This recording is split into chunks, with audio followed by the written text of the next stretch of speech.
শেরপুরে মাদক বিরোধী নাইট ক্রিকেট টুর্নামেন্টের ফাইনাল ম্যাচ অনুষ্ঠিত।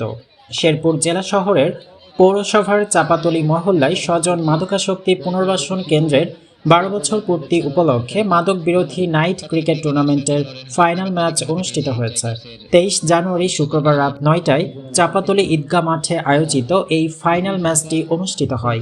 স্বজন মাদকাসক্তি পুনর্বাসন কেন্দ্রের চেয়ারম্যান মেহের খান অপুর সভাপতিত্বে ফাইনাল ম্যাচের উদ্বোধন করেন প্রধান অতিথি হিসেবে শেরপুর পৌরসভার 5 নম্বর ওয়ার্ডের সাবেক কাউন্সিলর মোহাম্মদ আব্দুস সাত্তার। এ সময় বিশেষ অতিথি হিসেবে উপস্থিত ছিলেন বাংলাদেশ ক্রিকেট বোর্ড শেরপুর জেলা president Farid Ahmed, morning sun public স্কুলের অধ্যক্ষ শামীম মিয়া, চাপাতলী ঈদগাহ মাঠ কমিটির সদস্য মোহাম্মদ জয়নুল আবেদিন, প্রতিফলন কোচিং সেন্টারের পরিচালক রাজীব দে, ব্যবসায়ী মোহাম্মদ ফারুক আহমেদ, স্বজন মাদকাসক্তি পুনর্বাসন কেন্দ্রের ভাইস চেয়ারম্যান আনিকা ইবনাথ আখি এবং পরিচালক পিপুল সরকার সহ আরও অনেকে।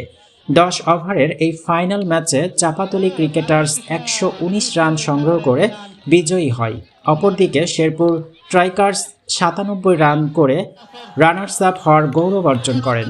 ম্যান অব দ্য টুর্নামেন্ট নির্বাচিত হন মাহমুদুল হাসান বিজয় এবং ম্যান অব দ্য ম্যাচ নির্বাচিত হন মারুফ।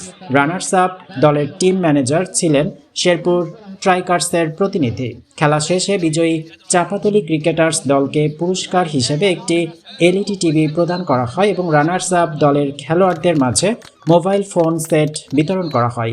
স্বজন মাদকাসক্তি পুনর্বাসন কেন্দ্রের 12 বছর পূর্তি উপলক্ষে আয়োজিত এই মাদক বিরোধী নাইট ক্রিকেট টুর্নামেন্টের ফাইনাল ম্যাচটি উপভোগ করতে কনকনে শীত উপেক্ষা করে চাপাতলী ঈদগাহ মাঠে বিপুল সংখ্যক দর্শকদের উপস্থিতি লক্ষ্য করা যায়। মাঠটি দর্শকে পরিপূর্ণ হয়ে ওঠে। লক্ষ্য ছিল যে এই ধরনের একটা টুর্নামেন্ট ছাড়লে আসলে ছেলেরা খেলার প্রতি আগ্রহী হবে, মাদক থেকে দূরে থাকবে। এটাই আসলে আমার মূল লক্ষ্য ছিল। এবং এই চাপাতলীবাসী আসলে আমি চাপাতলীবাসীর কাছে কৃতজ্ঞ, কারণ আমি এখানে এসে আমার অনেক আমাকে অনেকে ভালোবাসে, আমার শুভাকাঙ্ক্ষী অনেক পাইছি।